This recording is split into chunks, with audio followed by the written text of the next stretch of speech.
Welcome into another episode of Everything is Logistics, a podcast for the thinkers in freight. I'm your host, Blythe Brumleve, and we are proudly presented by SPI Logistics. We're back with another episode of Freight Friends. I feel like it's been a little while since we've had you on the show before Yeah, Freightwaves.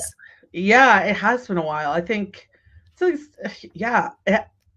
about a little over a month for Yeah, sure. we last week, the week after Thanksgiving is a little tough to record on those weeks. I know the brain power is slowly coming back. I was waiting for an email this morning from you to see if, maybe we would push it back another week. I thought about it. I'm not convinced. I did too, but here we are. We did We're it. here. We're We doing the love hard this work. show. We love doing this. Yeah. And the people actually love it too, because I'm in the middle of going through like all of my analytics. I think I told you this on your Sirius show when I was just on, that I'm going through all of my analytics right now to see which shows are like the most popular, which ones that that resonate with the most people, which is really cool to see, like in Spotify versus Apple versus the website, which episodes, and you can also tell like when people fall off. So that's giving me like an indication of like where I need to place ads and where I need to remove them or maybe shift some things around. But I say all that because probably the overwhelming majority of our episodes together, like people love it. So that's really Oh, cool to see that, these longer episodes, you don't really know if people are going to be tuning in for a while, but our episodes are typically at least an hour and a half, closer to 2 hours. And so it's cool to see that, a lot of folks are resonating with those episodes, along with like, the singular focus topic or, a high profile guest or something like that. So yeah, been cool. 11 months of doing this show so far. yeah. Thanks, Great Friends fan. We appreciate it. It's a lot of that's a lot of F's right there. Oh, yeah, that's a lot.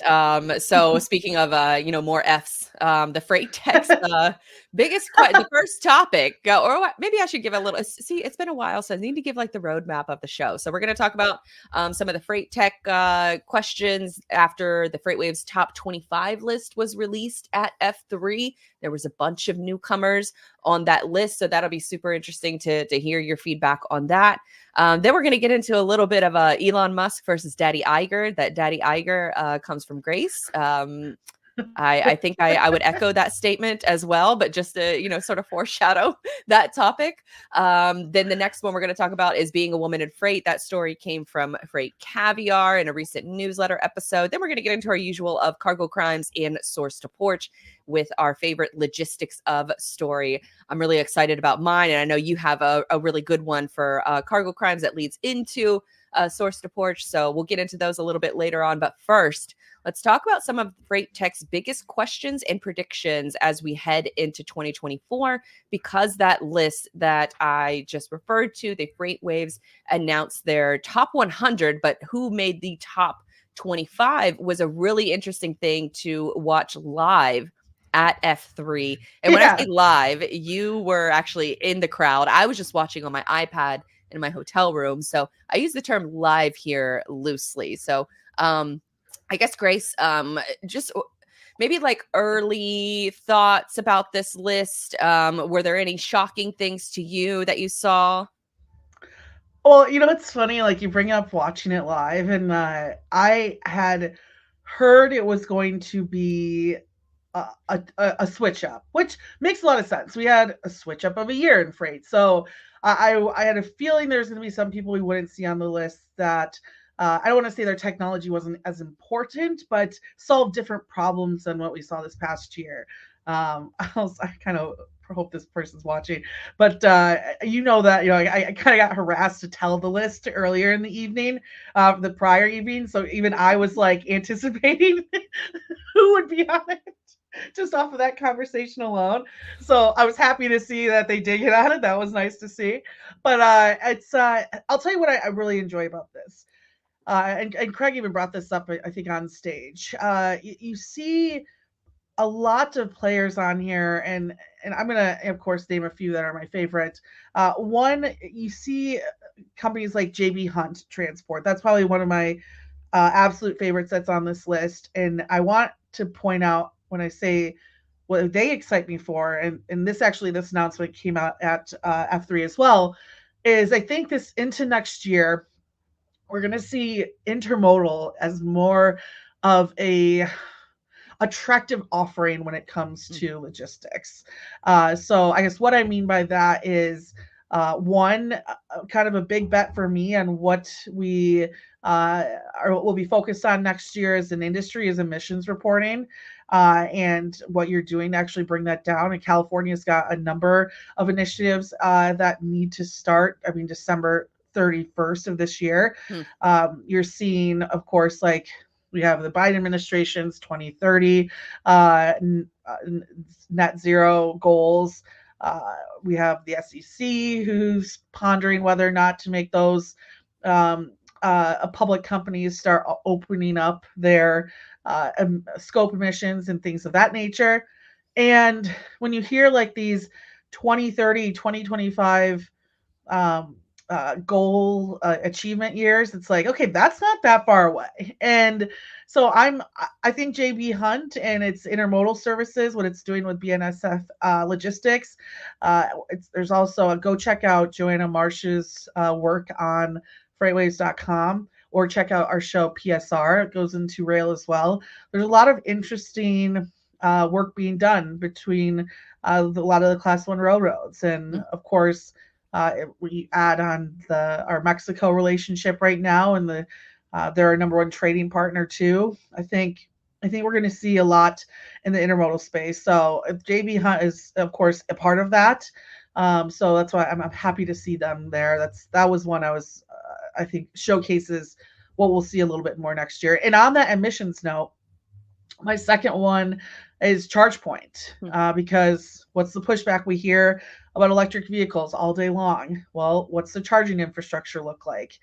ChargePoint's doing that. They're trying to figure that out. They're working with utility companies. I was just talking with someone about this the other day. It's like, everyone wants to hear from Buttigieg and more of our governmental leaders on like what's being done, but like, we should be knocking on the walls of for me, Board of Water and Light, or your local utility companies. What can the grid handle? What are we doing to make sure that we have the infrastructure set to actually charge a whole fleet of electric vehicles Mm. in your town? Like that's there's a lot more that goes into it than just what our federal leaders are doing. Go check out what your state and local leaders are doing, if anything. I mean, it's election season soon, so consider that. So ChargePoint's another one I was happy to see there too. I was counting through, and if I counted right, 17 new companies in the top 25. Why do you think there's so many new companies that have reached the top? I, especially looking at these companies in particular, I think that you're looking at groups that are bringing some. So if you can hear my cat whining in the background, by the way, I'm sorry for that. Um, She has two. yeah, she's doing too much. She's gonna pop up on the screen at some point. I can feel it. I think I'm trying to. How do I say this in the most polite way to maybe those not on this list? Most of the people on this list have been doing great work for the past couple of years. And I know that their customers are very happy with that output. This isn't a top what investors are looking at list, right? I mean, a lot of these companies do have some great investors behind them, but a lot of these are doing great work for their actual customers as well. Good Ship's a great one. ATI Worldwide Logistics, that just screams cross-border freight right there. Amazon Freight, that's my other one I was going to choose. Happy it's number one. Don't know why I fought against Amazon for so long, right? I just, you know, Bezos, you just want to like fight against this dude. But I mean, even shopping for Christmas, like different capabilities, like you might have noticed now, like if you buy more than one thing, it'll tell you, hey, do you want to like help out the planet or something, and wait one more day for this one item to ship with everything else, like just small stuff like that, where it's like, okay, you guys are getting really advanced in the way that you're engineering a lot of uh this I'd say like more automated work in logistics. And everyone I'm looking at this list, like Blue Yonder, customers love them. Green Screens, love them. My carrier I could talk about for 1,000 days. Like, thank God, finally someone's fixing LTL. Uh, Enride, better Highway. Highway, Descartes. I mean, Descartes isn't a new company, but they've been doing some really great acquisitions over the last few years that have benefited their customers really well. Gaddick is, they've been around for a while, but they're actually getting stuff done. So, just like kind of what we've seen in the investment space. Here she is. Yeah, because you're just so cute, aren't you? Uh, just like we've seen in the investment space, I think let it go. People want to see an outcome and see things actually change. And these companies for sure have been doing great work, and the outcome is showing. Yeah, you are the expert when it comes to a lot of these different companies. So I really rely on your take because you're literally in the trenches, like covering for a lot of these companies, both on your shows and in the written word. I was just astounded at how many new companies made this list.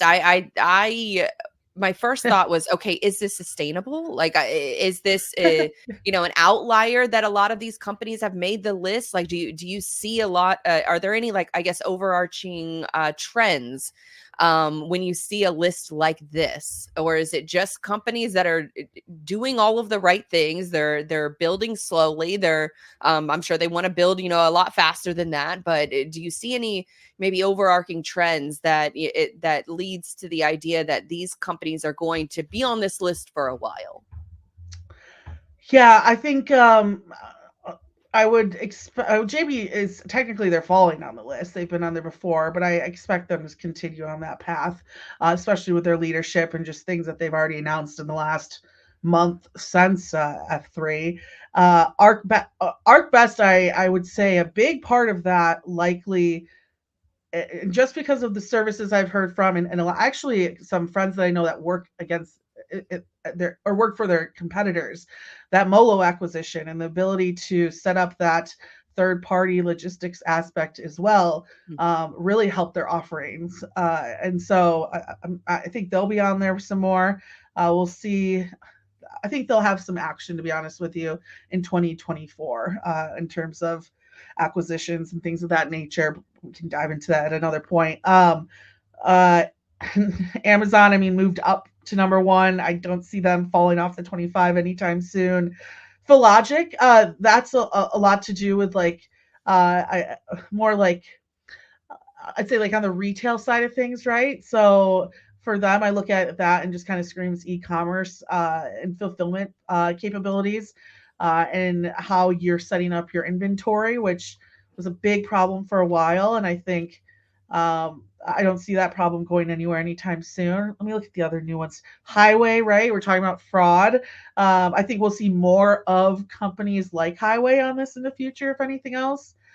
ChargePoint, right? Enride, Gaddick, some of these different ways to autonomize or electrify our vehicles. Again, don't see that going anywhere soon, especially since regulatory bodies are screaming about it now as well. So the new ones I see sticking. To be honest with you, if I had to look at this and say, okay, maybe this one should watch out, I would say.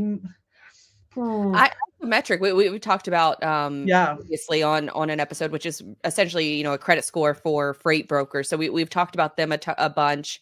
What was surprising to me is to see a lot of the autonomous, like, AI trucking fleet companies. So like Gap, Yeah. Plus, it was surprising to see them hit this list when so many other companies Yeah. are in that space are facing layoffs or just turning off the lights altogether, and going out of business. So they must be doing something right if they're actually going on or appearing on this list. Plus is a new addition to that. Gaddick is down one spot, but that's not much at all. But those two companies really, and to go back to your charge point, which charge point, go back to your charge point, which the autonomous technology just in general has kind of taken a hit over the last year.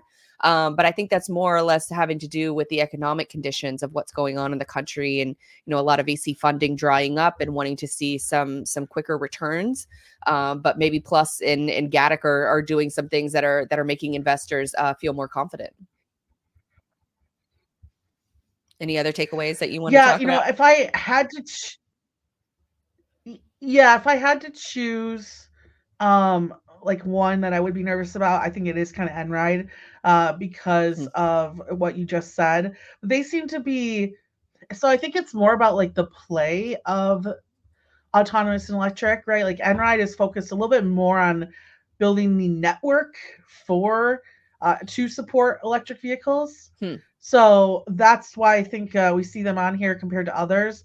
If I remember right, Plus as well is they're building more of the technology instead of like the actual trucks. Like, Tesla's trying to build a full-on vehicle, where it's like some of these autonomous players in particular are like, no, we don't want to be the OEM. We don't want to be the actual vehicle manufacturer. Like we want to provide you, like their exit would be likely something where like PACCAR or someone like buys them, right? So you see a little bit more success when they're less focused on like building the actual vehicle and more focused on building the technology to propel that the vehicle into the space. Oh, that's a good point. Sense.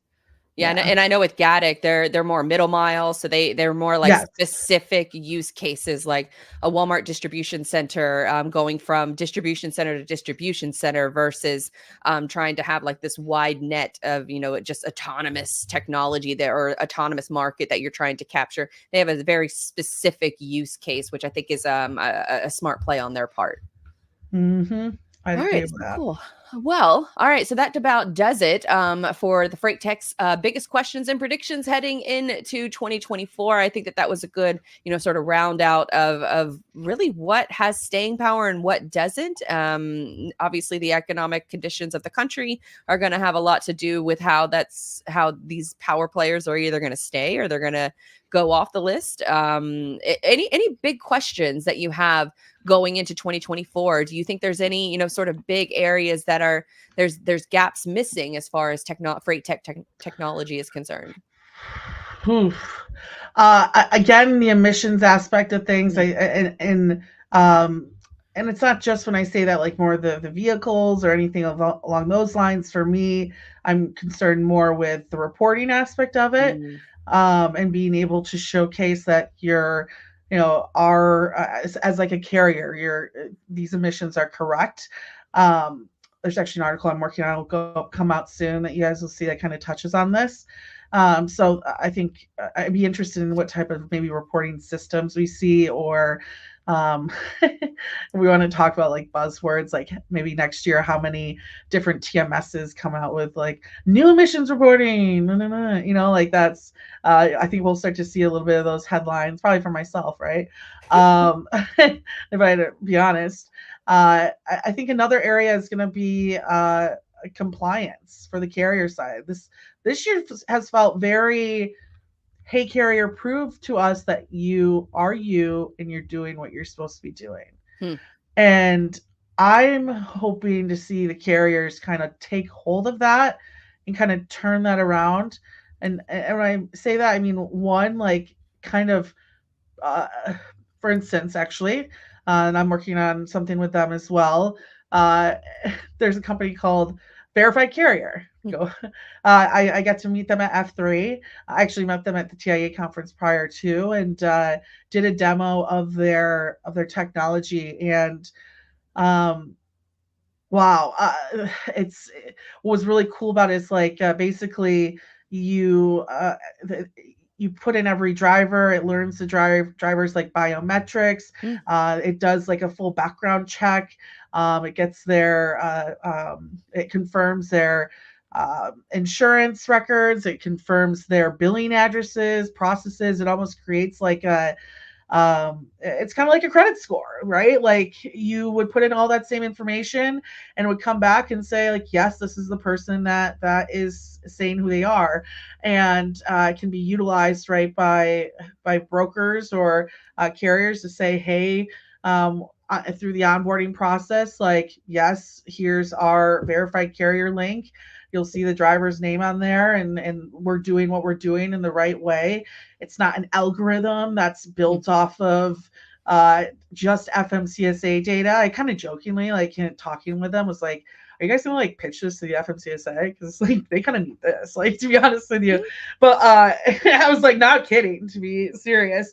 But it's, you see kind of like the, I'm not going to throw names out there, but there's providers out there that are almost more of like a, uh, they're taking in FMCSA data from invoices, and I don't want to say guessing, but making an educated assumption based off of, machine learning, et cetera, that this is how this carrier acts and works, et cetera. Where like a verified carrier in particular, they get that directly from the carrier themselves, all their carrier partners.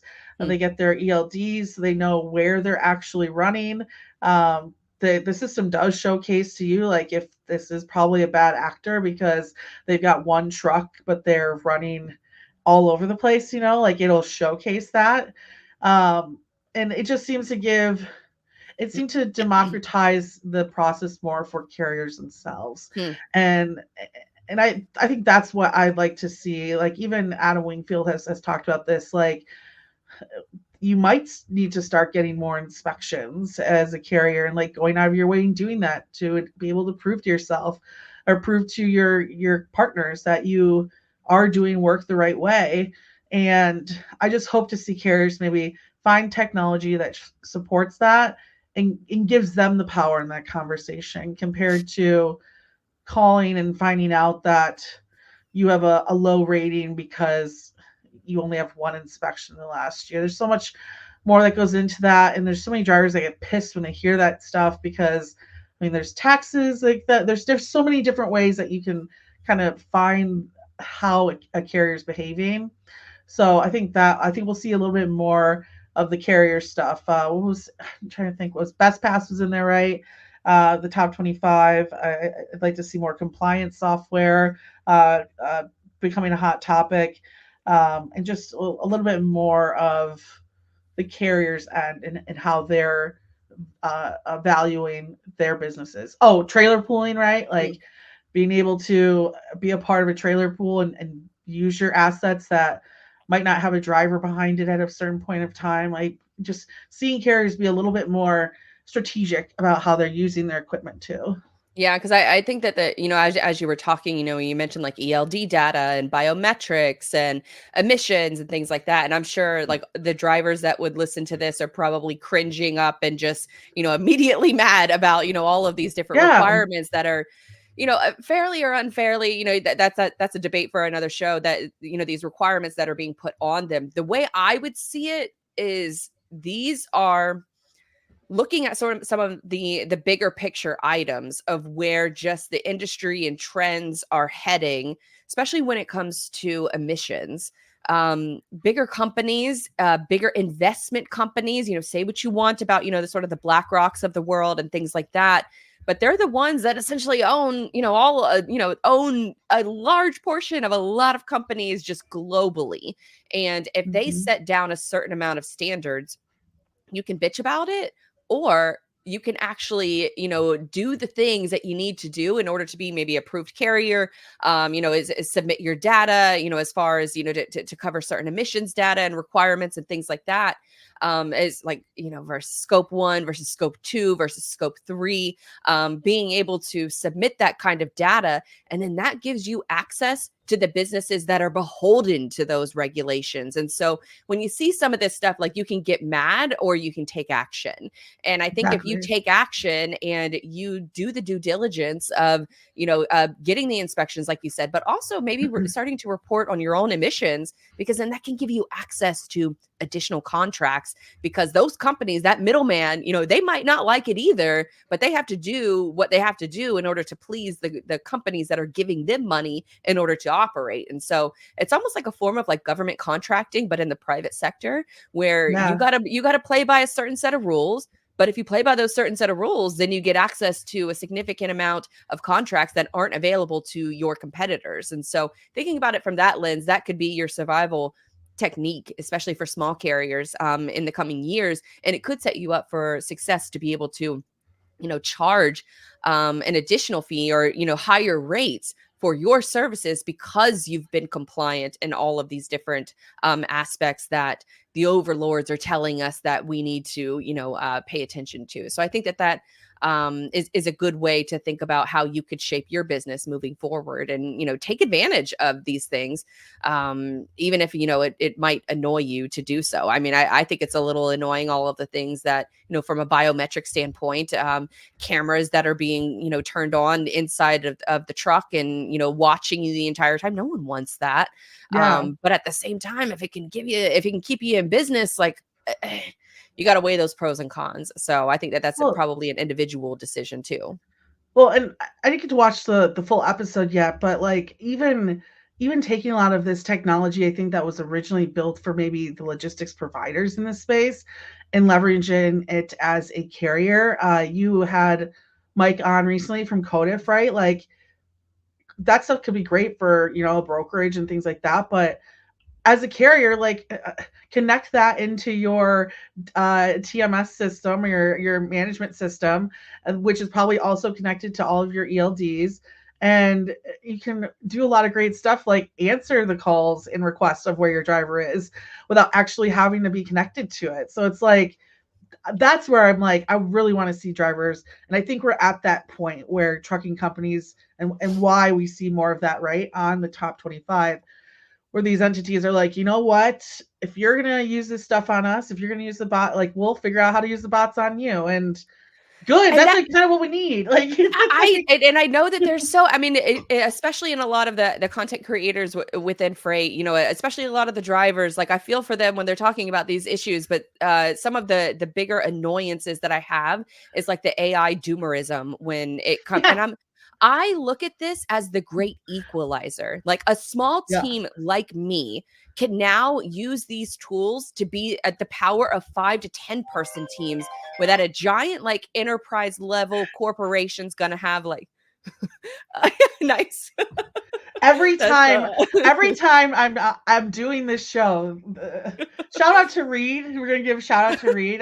I'm not gonna answer the call, You're but every interrupting time, my he must have heard me say like yeah, AI doomers. I was just about to literally bring him up. But yeah, sometimes the some of the truckers, right? Like, oh my god, these you guys know how to make some memes off of these like really great It's like, use that same power right into your own business. Like, Exactly. Like, yeah. use it as a tool to your advantage. These big enterprises are not going to be as agile as you can be. And now you can use some of these tools to help you along with your own workflows and your own processes, and help even the playing field in a bunch of different ways. So I see AI in a completely different lens. And I hope that there's other folks, and I know that there's other, carriers and brokers and things like that are listening that that think the same way. But maybe if it's all doom and gloom when it comes to AI, like maybe just stop scrolling Twitter/X, and maybe Yeah. just try some of these tools yourself and see where it could fit in to different processes and different works. But as we talk about doomerism, I think that's a good Right. segue to bring up our next topic, and that's Elon versus Daddy Iger. Grace, you sent over this story last week, and I'm gonna just admit right now, I love Elon and I love Iger. I love both of them. Now, My nails are so bad. I like can't. I'm like trying not to show my screen right now. but Bob Iger, gosh, What are you about to say? I'm gonna I hold you to everything you're about to say right now. I really have, I think that okay, God, I don't even know how to say this without sounding like a complete tool, but I have been a big fangirl of Bob Iger for a Yeah. long time. He's Disney CEO, chairman. He really like was at the height. He was the leader of the company, very, very presidential. And especially when it got into the whole debate between I live in Florida, so Ron DeSantis versus Bob Iger. The day that Ron DeSantis died for me, because I really loved the way that he handled COVID and that sort of response. And I know I'm getting into some sticky territory here. But the day that DeSantis said that he would be putting in jail outside of Magic Kingdom is the day that he lost my support. And that is when I became a Bob Iger super fan and started watching all of his press conferences. I really like the way that he handles, every report that you hear about Bob Iger is very much like he respects the employees from the janitors to the movie stars. He knows how to Yeah. talk to all of them. He is very presidential. And I know I've said that a while. I said that a lot He already. knows his audience. He knows who he's working for. I mean, for the most part, he knows most of the audience, and then he started slipping up a little. He has, the writer strike is one that really came to mind, where he's talking about Yeah. writers that need to be more realistic as far as the pay that they're demanding. Meanwhile, he's at this super high end exclusive resort, I think in Boulder, Colorado, Sure. one of the most affluent, rich neighborhoods in the entire country, probably the entire world. And it was the first time I ever saw him like look disheveled. So you could tell that he's really like going through it, where you go with the highest of highs as far as Disney is concerned. He steps down in February or early March, I believe, of 2020. So he misses all of the COVID drama. And you could make the argument that he maybe got a little bit of a heads up that now is the time to leave, so you don't have to deal with all of this bullshit. He appoints Bob Chapek. Bob Chapek is responsible for making a lot of overinvestment in Disney Plus, which has also led to a bunch of financial strife for the company. But then you can also point to Bob Iger, making these overpaying for Fox, and billions of investment that had to go into that company was probably a very poor investment. Also, the messaging from a lot of their movies as of late is just not resonating with families. People are turning away from a lot of these franchises, and arguably because the content, it just frankly sucks. That Bob Iger even pointed to this recently at I'm blanking on the name now of what this the Deal Book Summit. So New York Times held this event called the Deal Book Summit, which is like 100 of the top CEOs across the world come to this conference, and they essentially are networking and they're talking in front of in front of a crowd of other like-minded individuals just like them. So other CEOs, ad buyers, things like that. And so that's the Iger side of the story. Elon, I feel like most people already know his story, co-founder, CEO, Tesla, SpaceX, Starlink, obviously now Twitter, of course. But where Elon comes into play is that there is a concerted effort among, from what I understand, a media group. And that media group is in charge of a lot of ad buying. And that Mhm. ad buying has decided that for all of their clients, they're no longer going to advertise on X.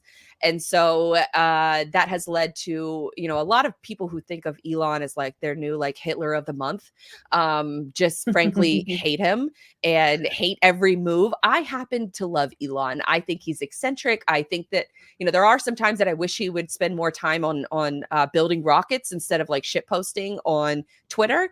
Because I think that he devotes a lot more brain power to Twitter than he should. And I wonder what he could be doing if he didn't do those things. But in the essence of the platform itself, he is the perfect CEO for that platform because he gets it. And I truly, truly admire someone being able to stand up to some of these other, very powerful companies, very powerful people, and being able to tell them, go F yourself. And I really like that. And I think you need the type of Iger, and I think you need the type of Elon, and I think you need them to be, kind of debating it out, maybe not in the sense of what the clip I'm about to play, but that's my whole synopsis of the background information of Elon versus Iger before I play the clip.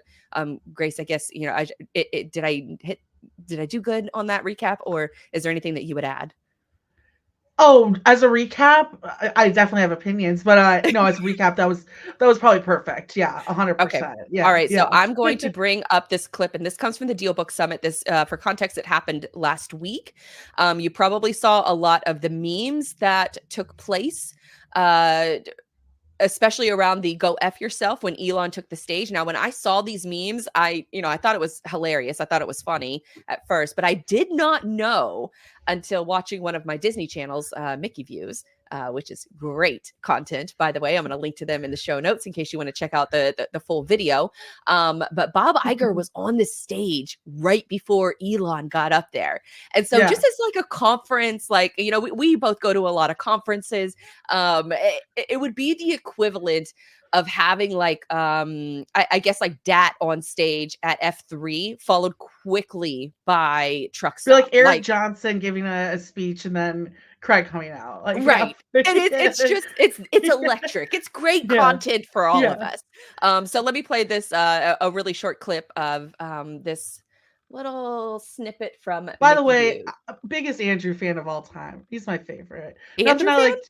Oh, yeah, the guy who's interviewing him. Okay, I okay, wake up gotcha. every morning and see that beautiful face. And Which y'all will hear it in just a minute. I was surprised that these CEOs, especially someone like Iger, actually is answering a question like this. And I would have thought, I'm happy that he did it, but I would have thought that there would be a little bit more like pre-screening, like, no, we're not going to touch on that. We're not going to comment on that. So, all right, without further ado, let's play the clip. X, and we're going to see Elon Musk in a little bit. You stopped advertising on X. We did. Tell us about that decision.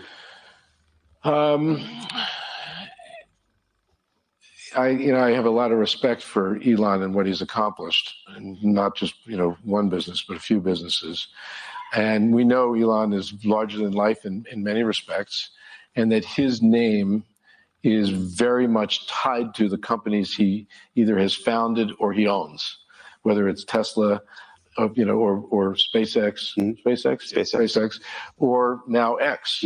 And by him taking the position that he took in quite a public manner, we just felt that the association with that position and Elon Musk and X was not necessarily a positive one for us, and we decided we would pull our advertising. So that concluded Iger's comments on the Musk situation, which, by the way, the controversy underlying that is beyond the purview of a Disney news channel. But Elon's response here, specifically to Iger, singling out Iger, is definitely something that qualifies as Disney news. So we definitely have to cover that here. So what happens is that Elon takes the stage and he talks about the controversy that he's currently embroiled in, which resulted in Disney pulling their advertising along with many other companies. And here's the thing is that Disney is a huge advertiser on social media. So this is at a minimum a single-digit hit to X's income, which might not sound crazy, but for a company the size of X, a single-digit hit, one company pulling their ads, and then a bunch of companies are doing the same alongside Disney. This is a big hit to X's income, and it takes a ton of money to operate X because basically everything happens on this platform. There's lots of people using this service. It requires tons of money to operate. And now the money they have coming in has been greatly reduced by companies like Disney in response to Elon's recent behavior, which Elon takes very personal, as he feels that the reason they pulled their ads off was not warranted. And you'll see here why I say that he takes it very personally. You've probably already seen this. And by the way, this is a family-friendly show, so we aren't entertaining any foul language or anything like that. So there are going to be parts of what he says here which are omitted, but I think you will get the gist. I think you'll get the tone of it and what his message to Iger is. But there's a public perception that that was part of a apology tour, if you will. That this had been said online. There was all of the criticism. There was advertisers leaving. We talked to Bob Iger I hope today. they stop. You hope? Don't advertise. You don't want them to advertise? No. What do you mean? If somebody's going to try to blackmail me with advertising, blackmail me with money,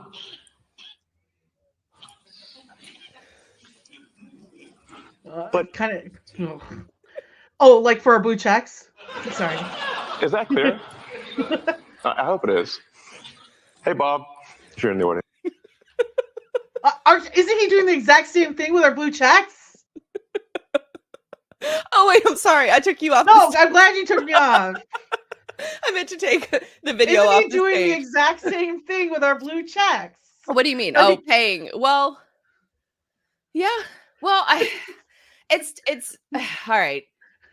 Ad tech is so the reason I guess I have to back it up a little. no, you're good. Because You're good. Disney is part of this media group that does a lot of Yeah. the ad buying, and the reason that they took ads off of Twitter/X is because they said that advertisers were showing up next to Nazi content, anti-Semitic content, things like that. Now, the Yes. question of how they arrived this media group, how they arrived at that conclusion of your ads are being shown next to this content is suspicious at best. Basically, you can't replicate that. Your algorithm is personal to you. And so, and those types of feeds, you can't replicate having a Nazi style ad next to your or having your ad next to quote unquote Nazi style content. So it just Yeah, you can, ad like, tech just stop that. doesn't work like that. Like you're served up ads based on your third party tracking, cookies, your web browsing history, what you interact with on these different social media platforms. So it is very intricate. But also Twitter/X, their algorithm and their source code is open source, so anybody can look at that. So long story short, that those results from that media group are not it's not a conclusive thing. It's not something that could be replicable in an independent study and a third party study, and so it's basically like a shakedown. That's essentially what these companies are doing. However, Twitter's ad tech is not the best. I think you can realize that as you're scrolling through your feed, that you get a lot of low value ads. It's not to the level of like a local news channel where you scroll down to the bottom of the local news articles and you're seeing like, fat loss pills and, ripped guys that are on steroids and things like that. Those are shitty ads. Those types of ads are not on X yet. I don't know if they ever will be. That's I guess a topic for another day. But I think in the sense of I think we need to put it in the context of it's December, marketing budgets are getting slashed. Next year is an election year. So if you have a bad ad tech, which I think that Twitter does need to do an overhaul of their ads, because by comparison, let's say Instagram, for example, is very good. They show me a lot of things that I want to buy, and I should not be buying it as So much good as at I it. do. Yeah. But that is, I think that is an important caveat in the decisions that are being made at this time of the year, knowing an election year is next year. These companies just don't want the drama. And Iger is right where X is very closely tied to the personal brand of Elon, and he has to be cognizant of that to where he knows that his actions are going to affect whether or not these big groups are advertising on the platform or not. With all of that said, I think it's a very easy decision for in tough economic times with an election year coming up with shitty ad tech that these businesses, it's very easy for them to say, we're not going to advertise on Twitter anymore because we don't know that the ROI is there. And couple that with the drama that is the CEO. I think that that's what's going on here. In a larger scope of things, if Disney can make money off of advertising off of Twitter, they're going to do it. Like they have an obligation to their shareholders in order to do this. So they're not going to pull it for any old reason. I think they're pulling it for a variety of reasons in that they're broke right now. They're having trouble making money. Election year and just the ad tech in general. So that's, I think it's tough to have a nuanced take on things like that, especially when I'm a fan of both of these. But it's like I get the decisions by Disney to cut their advertising, and I get the decision by Elon to say, if you're going to use this as an indication of like a shakedown, then yeah, go F yourself. Like I don't need your money, because I really admire. I really admire someone being able to tell one of the most powerful men in the world to go F themselves. I think it's, and especially with everybody in that room, just being able to listen to, somebody not caring and having F you money and actually saying it. I think that's fascinating. And I just talked for a lot, so I'll let you go. Yeah, well, I'm gonna have a slight different take on it. This is the big part I do want to say. I think I agree with you on the fact that I think there's a lot more that's going into it than just like let's be powerful corporate America and back out of this, and because just because of Elon alone. I think uh as a consumer, I buy way more things off of ads from Instagram, honestly, even Facebook, to be honest with you, than I ever have bought or thought about buying off of Twitter. Uh, and I think you know this too, but I actually have Elon muted on my Twitter account too, so so he actually doesn't bother me. But on that note, and it's funny because I was just saying I love Andrew, the guy who interviewed him. My reaction to it all is very much, I think, his reaction, which is like, cool, but like, now what? You know? Yeah. And the thing that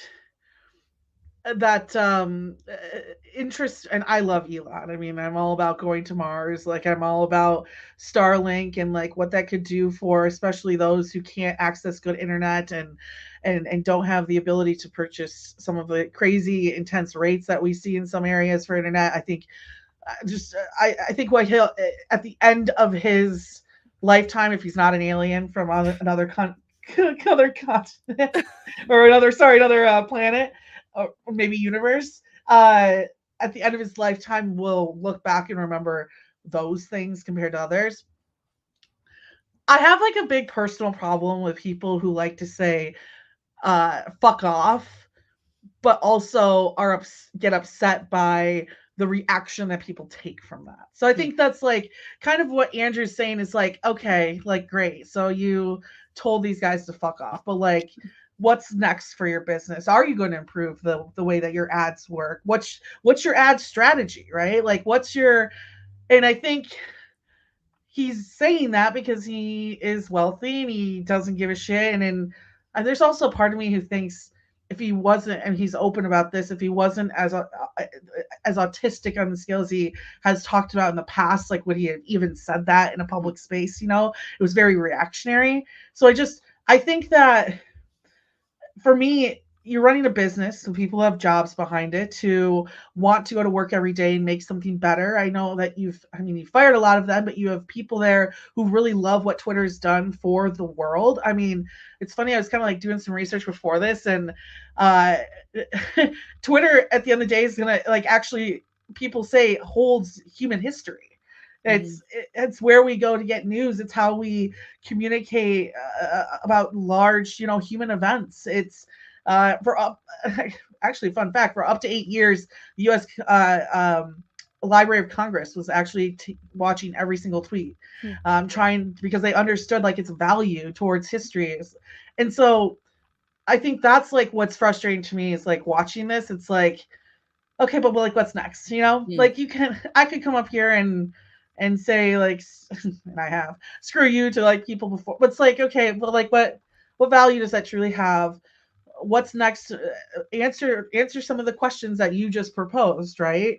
On how we can make this product better and make sure it's around forever. Because I think that's lightly my fear, is that sometimes Elon's energy is like, you'd rather see the boat sink than twist toward, you know what I mean? And it's like, there's so many people that love Twitter and X. I'm gonna just call it Twitter so everyone knows, for what it is. And when we talk about Daddy Iger, it's he's a professional. He understands that.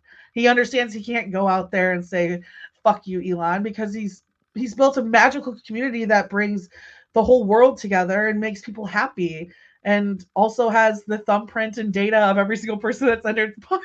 So it's like, I think for me, it's the professional aspect of it. Like, cool, you can say it, you did say it, but like, what's next? And realize that people love the platform, and you can, as cool as it is, and as cool as the memes were for like a week or so, like, people want to know how that it's going to get better, because people will put money towards it. I think you're right. If we fix the way that ads were generated on there, like, hey, that could be a big thing. And obviously, Elon, you know how to make some really powerful tools that change mankind. So take that energy and put that into Twitter, and then let's see what happens. And I think that's my critique of it, is it's like, okay, yeah, like, cool. Wouldn't we all love to tell some other businessman to like fuck off? Oh, you got fuck you. This is what it's like to have fuck you money. But with great power comes great responsibility. Different comic books, I think, right? And um, so use that and see what comes out of that too. Yeah, because you're definitely right where it kind of goes back to like my earlier complaint about like I wish he would put this energy into other things instead of just like Yeah. shit posting at times. Like Yeah. he is such a true user of the platform that sometimes it just blinds him and misguides him into saying things, tweeting things that he would never say publicly. But then he does get on stage and he does say some things publicly, and it's like, yeah, what is next? What are you doing to solve these issues within the platform? And I'm not talking about from the lens of, can I get to, can I manipulate the algorithm in order to show me, bad Yeah. content next to my ad? That's not how that works. No, That's exactly. not I how agree ad with you. tech works. Yes. And so so I've seen two arguments, especially from the advertiser standpoint, is that they're just gonna sit on the sidelines for a while and just wait for this thing to sort itself out. I cannot overstate enough how much the election year will really impact a lot of these social media channels and who they accept, why they accept it. I like the kind of sort of pseudo like blanket approach, like we're going to accept everybody on this platform as far as like free speech is concerned. But then with that comes a whole myriad of issues.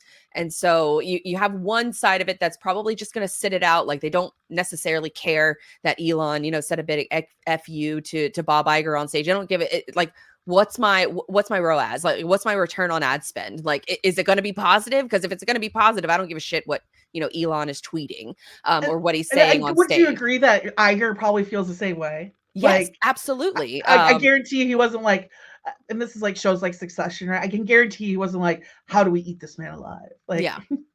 That's not like, but then I've also seen the other side of it where a bunch of like Sean Purry of My First Million podcast, love that podcast, but he made the point the other day.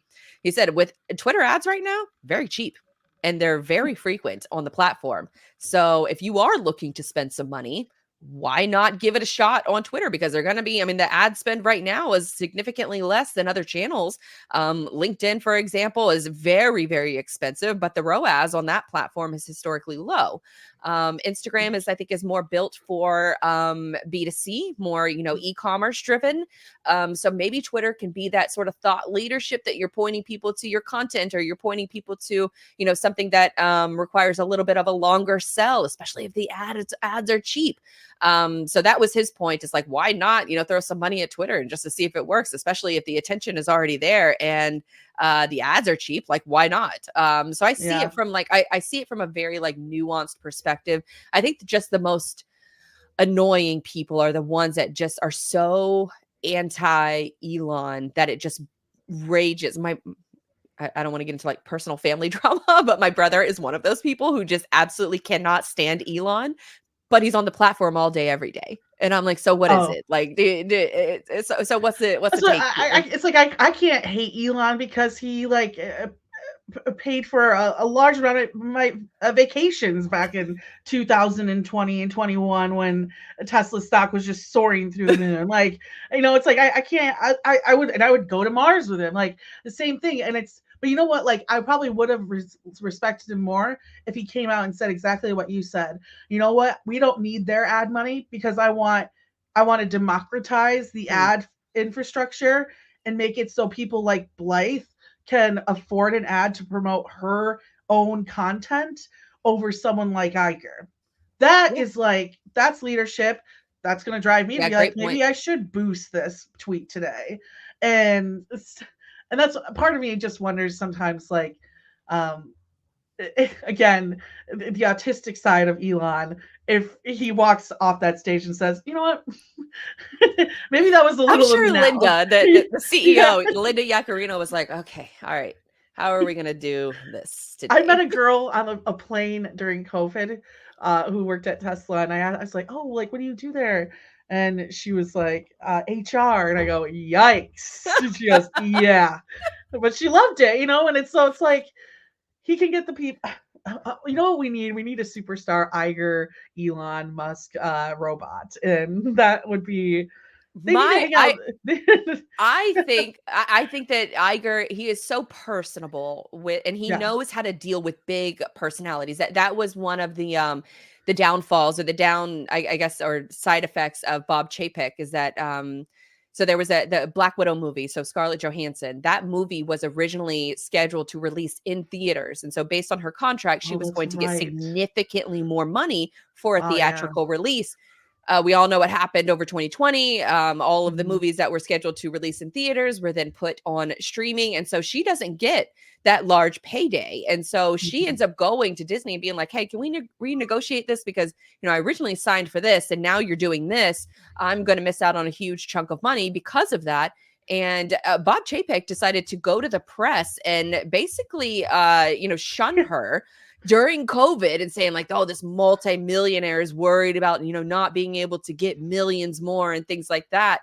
Whereas Bob Iger in a situation like that would be able to, massage the situation, massage the egos of all of those folks involved in order to come to a really good, agreement. And so, Yeah. I wouldn't put it past Iger to be able to work out some of these conditions or some of these, I guess, extracurricular details with Elon. And I wouldn't be surprised if we see them on a stage together in the future, just because that's the way Elon works. He's very eccentric. You got to take the good with the bad. I think he's an incredibly fascinating person. And I think when all is said and done, the work that he's doing for the world is ultimately for the good and for the betterment of society.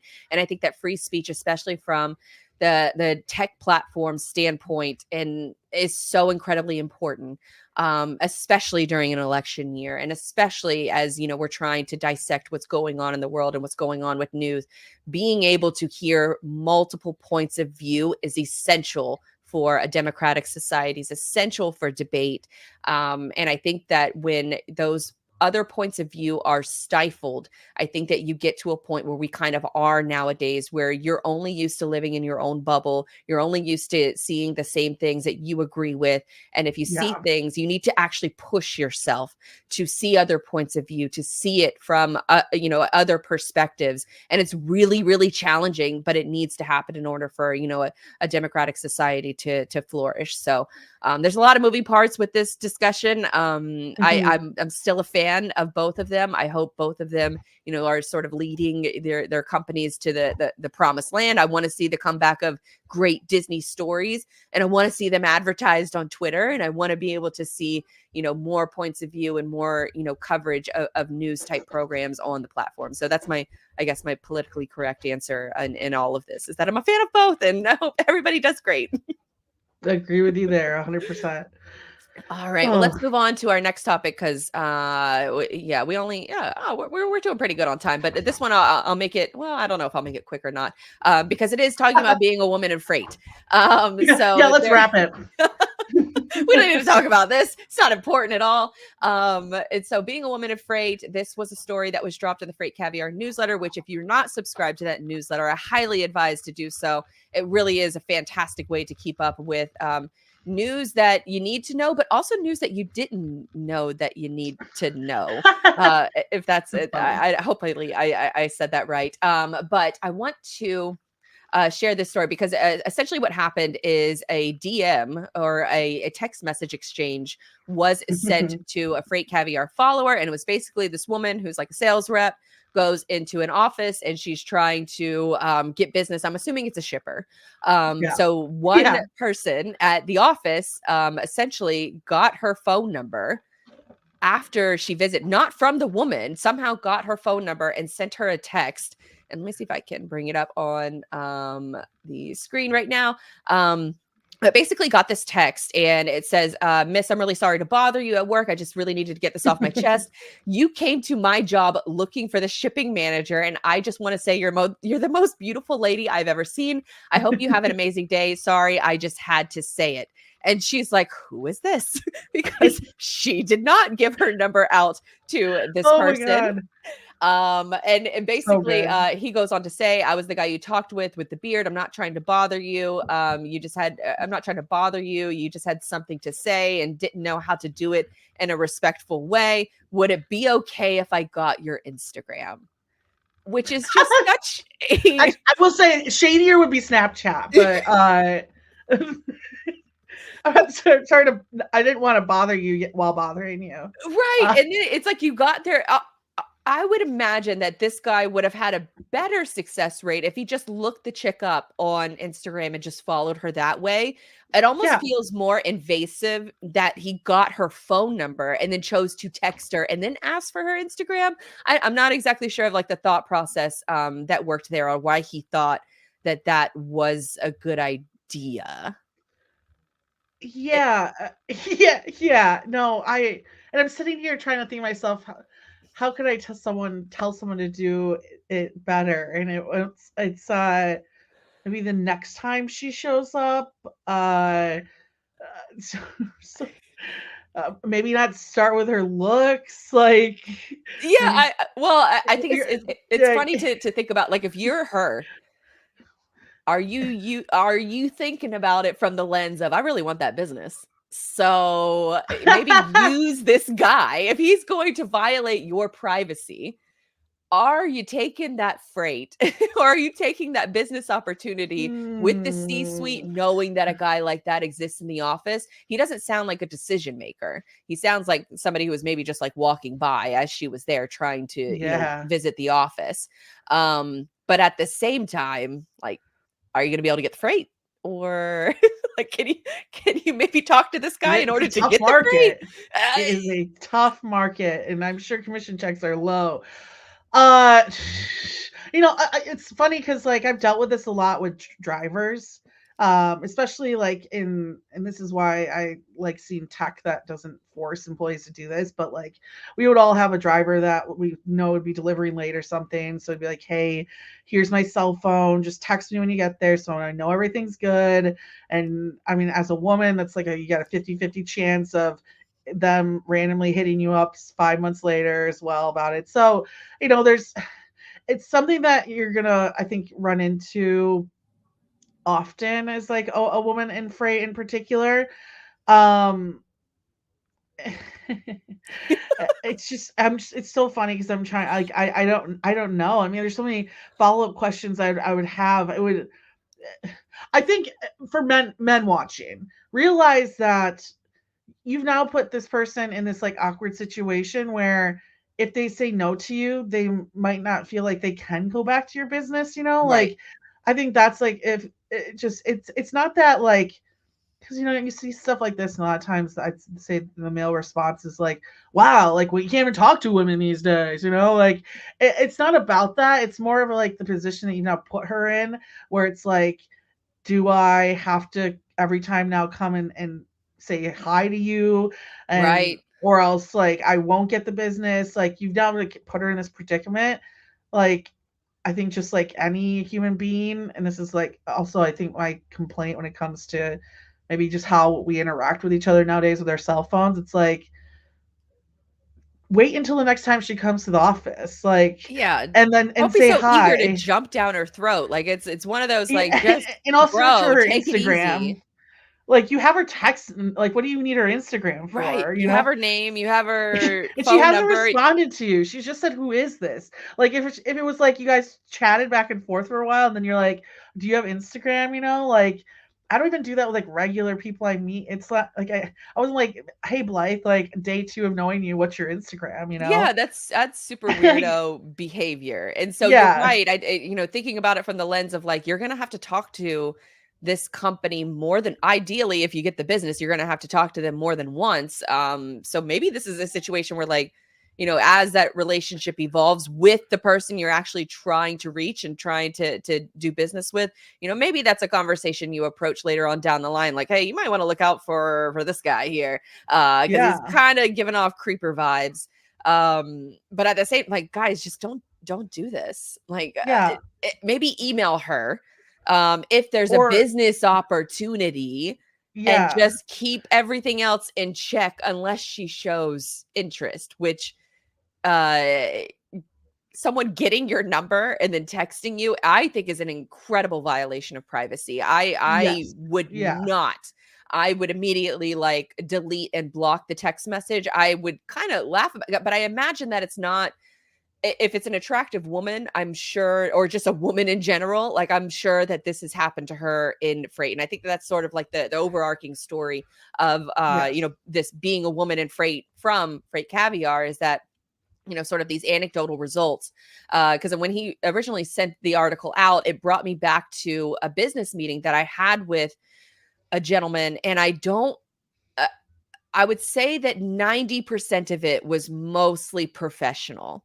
But you do get vibes from Yeah. men, especially in this industry, that it's like, oh, are we strictly talking about business here, or are you insinuating other things? Like there is like that, it's just a weird thing that you got to figure out the hard way as a woman in this industry. And you don't know if the people that you're doing business with legitimately like you for your services and who you are as a person, or if they're just doing it to try and get in your pants. Like there is that, you are asking that question. And this one gentleman that I walked in on, we had several meetings, and this was a project that was going to be very I guess lucrative for me in order to pursue this project. But I walk into one of the meetings with him, and he's got my personal Instagram open on his laptop, because he goes to like show me something about the company website or the company protocol, and Stop. the tab is my personal Instagram. And I was like, and that's before I was posting a lot of like business stuff to my, and so it was Oh my God, I love that. it was such a like, oh, that's not what, and I eventually, and it would have, if I would have listened to myself during that meeting, I would have saved myself a lot of time, because the business didn't actually come to fruition and he didn't spend a big check. And you could make the argument of maybe why he didn't spend a big check is because I wasn't going to entertain that side of things. But at the same time, like I was also pissed off because you just wasted a lot of my time. And were there warning signs that I could have, paid attention to avoid wasting that time? And that personal Instagram being open on his laptop was one of them. I don't know that I would think of it as creepy anymore, because I do post more business stuff now, but back then, it was very much just a personal Instagram. So has any stuff like that ever happened to you? I think yes, in various ways. I would say it happens more probably. I mean, I was a lot more of operations side, so it was a lot more on the driver end of things, and um, more of like loads delivered, sweetie, like how's the rest of your night going, shit like that. And um, it's I take this back. I just saw this like clip of Meryl Streep on a panel, and she said, the interesting thing is I think that women have learned how to communicate with men, right? But men haven't learned the opposite, like how women communicate, hear things, etc. Right? Like women understand men are from Mars, but men have figured out Venus yet, right?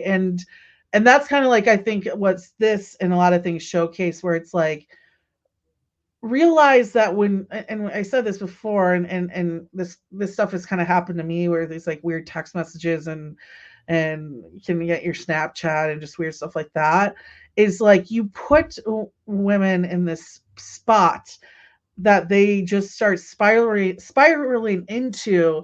That's now like the easiest thing to do is to just say, yeah, here's my Instagram. And I think right. that, yeah, and then men hear that and they think, oh cool, yeah, now she likes me. And it's like, no, like you've put her in a spot where she has to, because she feels like if she says no, it's gonna come, there's more repercussion from saying no than to saying yes. And I mean, we could take that down a whole consent chat, but different time, different place. But I think that's what I just want people to kind of understand, is like, it's especially just there's a lot of chat on text and emails and things of that nature, where a lot of times I just think as a woman in this space, we feel the need, and that life just is easier if we just cave to it and go home and eat a pint of ice cream and call it a fucking day. And so I hope that if there's anyone listening and watching this right now, a man who's like, oh, because I hear you, and that's the point. We understand it. You have to take a step back though and put yourself in a woman's shoes. Like, you put me into a corner where I'll likely make a decision that's not actually right in my heart. And I think that's where that's why I like talking about this stuff. And I like giving women an opportunity to showcase the hard, badass work that they're doing in this industry, because you know how this could have completely changed. Hey, you came in today. You really know what you're doing in this industry. I thought that was awesome. Is there any way that maybe that we can chat about that when you have a free time? Like, then being like, hey, you beautiful love muffin, like, you let me have your Instagram. Like, it's when women have had to kind of deal with this for, I mean, to be honest, since the beginning of humankind, we've quickly learned that sometimes it's easier to just deal with it than to fight it.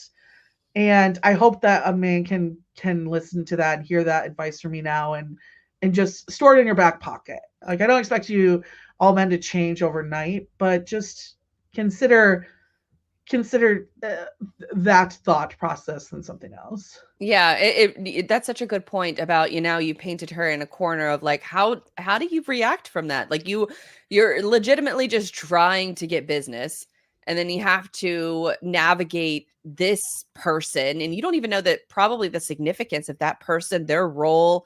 Do they have like a decision maker role? And is that something you want to deal with every single time that you are working with that client?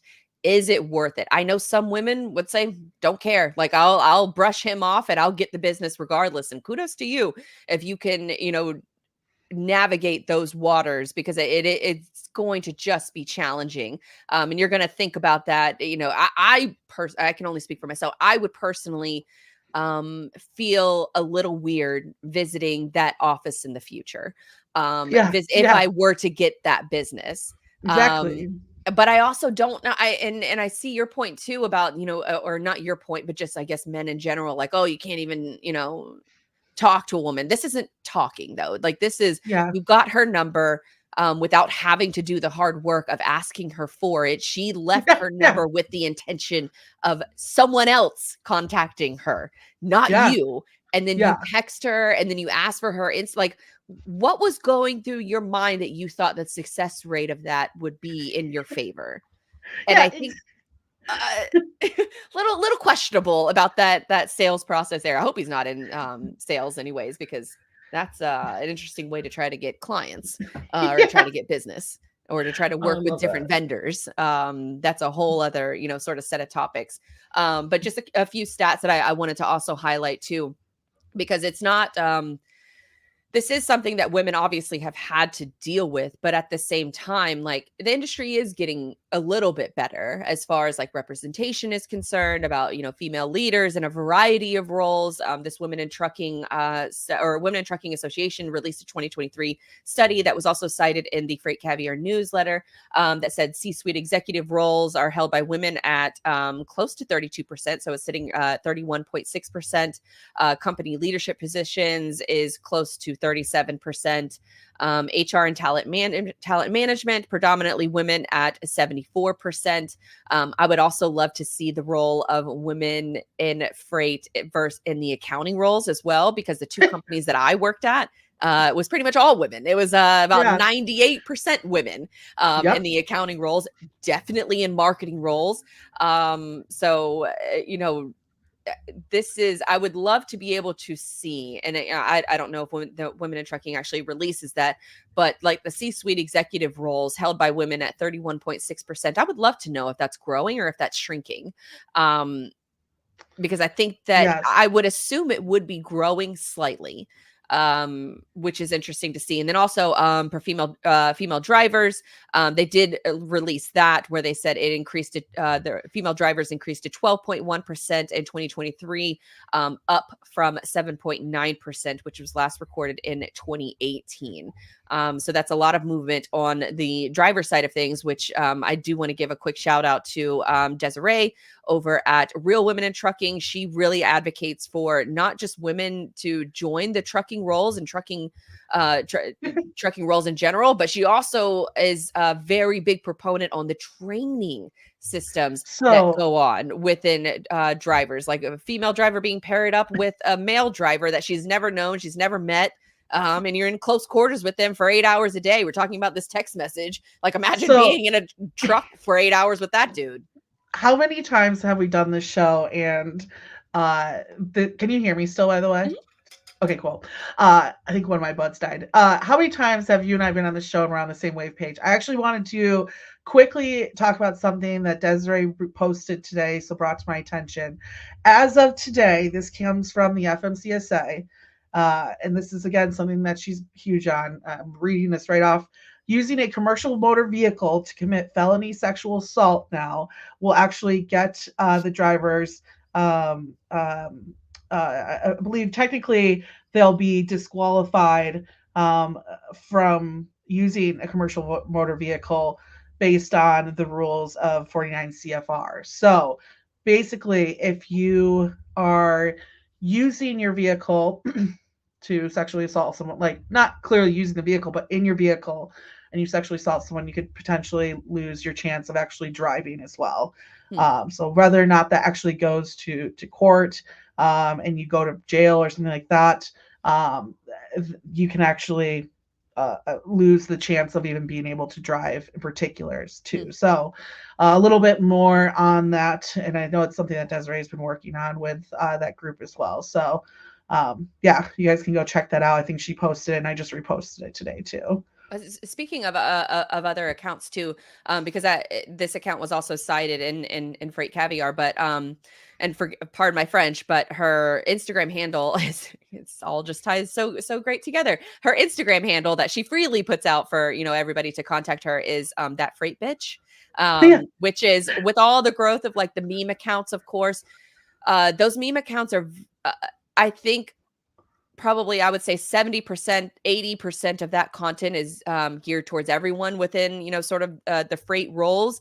But that freight bitch really highlights the roles from the female perspective. And so if you like all the meme accounts and things like that, she is a really good follow from that perspective. And she puts out some funny stuff about just being a woman in freight in general and having to deal with, it's She's a lot of bitch. times, and it's funny to see, like, I attribute like the freight broker floor very much to almost like fraternity college life. Like that's what it reminds me of. At least my time, in the environments that I've worked at is very college bro.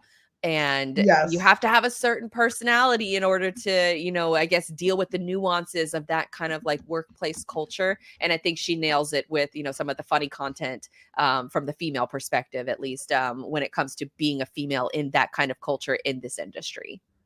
Love that. You got to support that. Yeah, she's super funny too. So that always plays a good role. All right, let's get into a little bit of the cargo crime aspect. This was the story I picked was not necessarily freight related, but I could see a lot of freight companies doing this, and that is Sports Illustrated got caught using AI call talent. it out. Yes. No, I love that. I know exactly. Perfect. Let's go. Okay. So, for folks who don't really follow like sports media closely, I love following just the media business in general. And so Joe Pompliano, who is a creator, a very popular creator, he focuses on sports and business. But he recently tweeted out about this Sports Illustrated story. And if you're just listening, I'll read it for you. But the TLDR, too long didn't read, is that Sports Illustrated bought AI-generated headshots and created fake writer profiles so that they could publish AI-generated content and make it look real. They were caught And then what they tried to do, they were caught with one writer in particular. I'm using writer, loosely here. So then somebody went into the back end of the site and then attributed all of those articles that AI writer wrote and attributed it to another author.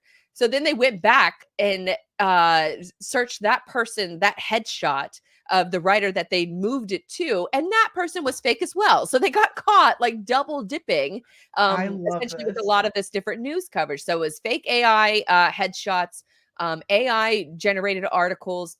For folks who do not know, there are tools now, and I've seen them. I haven't personally used them yet, and I won't, just because it's too much of a gray area as far as like, AI, I guess, moral code around AI, especially when it comes to Yeah. content online. But you can create a fake headshot very easily, a lot of times for free. You create a writer profile, and then you can set up different automations and integrations where you can have different trending stories.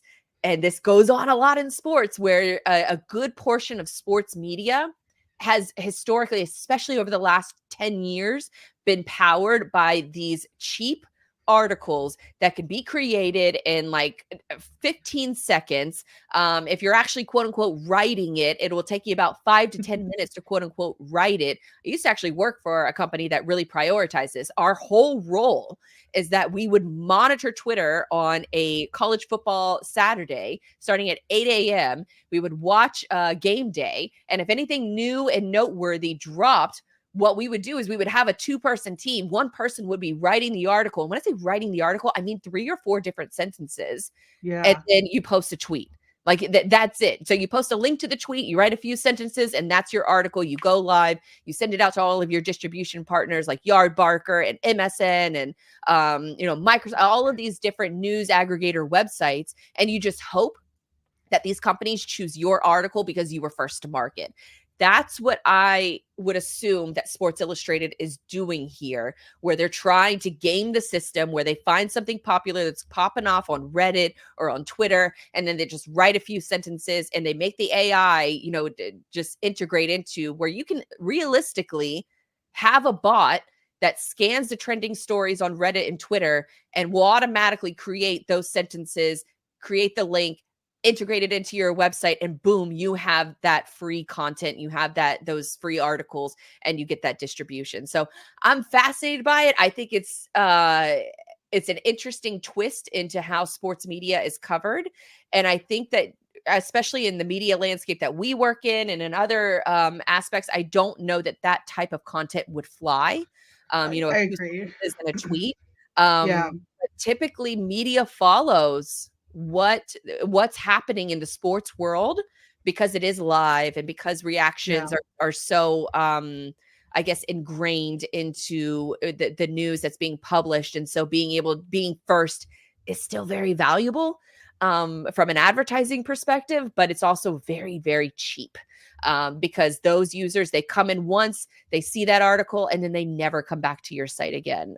So we're talking, especially with the site I used to work for, something like 98% of our visitors only came in for one quick article. They got what they needed and they never came back. They never subscribed.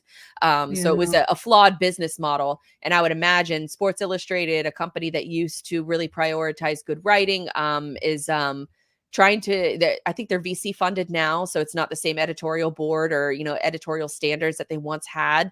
The VC media group has apparently been caught doing this on other websites as well, that they bought and own now. So it's a sad story when you think about Sports Illustrated as a whole and how far they've fallen, but I think it's just it's managed decline at this point for Sports Illustrated. Sad to see, but also really fascinating to see that they're getting caught on it and not necessarily hiding the fact, because they moved it just to another AI writer, and I'm sure they'll do it again in the future. Yeah, it's like use this for almost like maybe live tweeting events and things like that, like scrubbing if something happens, being able to, also bring that up too. I think it'd be tough in some of our content realms to do that without being caught, or just people wouldn't care. It'd be, because I think we all have like our own opinion that people come for, but no, that's And then I heard they're trying to like make people pay for like some of the even more money now for like the other high quality issues. And it's just, man, media, it's it proves they gotta be able to make some good content. And I think we talked about Barstool before on here, but like that's the thing with Barstool, right? It's like it's about the people behind the actual human beings that are driving people. Like you could have almost like fake content promoted by the actual personalities, and that would do well. But just to like make the content to make the content, absolute bullshit. And not surprised that they got busted for it too. Yeah, I think it's super interesting that they got that they caught. It's almost like getting the hand caught in the cookie jar. And so you're right. I think for a lot of these publications, they realized kind of early on, or not early on, but within the last few years, that your personalities and your talent that you have on your media staff are just as important now as the content that you're creating and that you're putting out, because these models of just trying to write. College Football Saturday, for example, we would write 30 to 40 articles in a day. And when I use the term writing very loosely, and I remember being hired on to that role to write more editorial content. But when bills got to get paid, I was taken off of editorial because it took a long time. It took a lot of research. And then the traffic reward, you might get the reward over a long period of time of people coming to that article of like, I remember one that really that took me a very long time to do was like tailgating traditions in the SEC, which is you got to research each of these schools, find out their tailgating traditions. You write them up, you get the B-roll, you get the video, you get the images. It takes a lot of time to do that.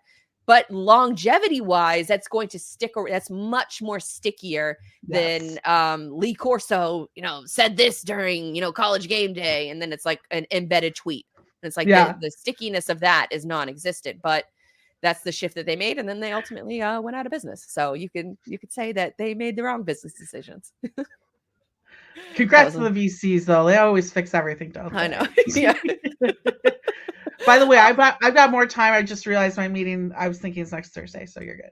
Oh God, thank God, because we were about to get to the best part of the show. We got your cargo crime, and then we also got source to porch. So I think you wanted to go first in this, or not go first, but yes. Well, my cargo. So just like your cargo crime. Well, actually, mine's probably mine is more of a retail crime, and so it also we'll get into kind of my source support story as well. It's a little turnaround. So basically this was brought to my it's something I've noticed before shopping. So I'm a big makeup stan. I love interesting palettes. I like to collect like weird makeup duos and brands, and I spend way too much money on it. Let's just say that. Thank God COVID calmed me down. Working from home calmed me down on it a little. But so there's a YouTube personality that I follow who actually did this series, I want to say about 5 years ago, and it never came to air. I think he was afraid of getting sued. And the clips we're about to show in a second, you'll hear, because they don't say the name of the company. I'll say it. It's TJ Maxx. And I know where this is going. Yeah. So TJ Maxx, if you've ever been into their makeup section, isn't ever the cleanest. And basically what this YouTube video is spending time doing is investigating the returns process of makeup and how different stores do that. And so if we want to pull up the first clip, basically what happens here is they just finished going to TJ Maxx and they bought makeup that they wanted to see what the quality was like, if it felt used before, if it gross. Yeah, this is gonna be a gross episode for everyone. And they're kind of going through it in general. So if you want to pull up that first clip, we'll start there. Here, let me get this ready. We'll add it to the stage. Okay. Okay. I gotta go. What's happening? Okay, so here's my plan because I want to be very sanitary and safe. So which palette should we mess with and then return? So these were the ones that already had something sort of defective. And then these were the ones that were just flat out broken. So you think this one? I mean, that one already has a fingerprint. So if you made another fingerprint, I feel like it'd be pretty obvious. I'm going to make it very obviously used. to a point where an employee or somebody there would be like, don't put that on the shelf. Okay. For everyone who's just listening to the episode, he's wearing gloves just in case someone does purchase this as well. Yeah, I mean, that's crazy. Okay. Is that crazy enough? It's pretty crazy. I mean, that looks like a toddler got to it. Do you want to like take a pin or like? Oh, that's good. That's good. Yeah, that looks crazy. Okay, so you see. So this next part is important too. You still have to kind of double protect himself. Is I'm gonna mark the box inside so that tomorrow we can go back and see if they put it on the shelf. Oh. So I put a little star. So he's putting a little star inside the box, of course, to kind of showcase. Okay, this is. Yeah, I guess break it down for the folks who are just listening of what just happened in that. Yeah, so if you're just listening, basically they had went to TJ Maxx. They bought a ton of makeup to see the quality of it. Probably half of it seemed used before or was damaged, which a lot of times happens in these like kind of resale TJ Maxx type of stores, Marshalls, stuff like that, right? So their theory though is that people are returning this and that they're putting it right back on the shelf to continue making money off of it. And so they say, let's kind of mess with it. Let's make it obvious that someone used this. Well, let's mark the box. We're going to return it, which they go and return. We don't have that clip. They go and return it. And the next clip is they're going back into the store the next day to see if it's on the shelf. And so Shane in particular, Dawson goes in, and this is him coming out of the store. Okay.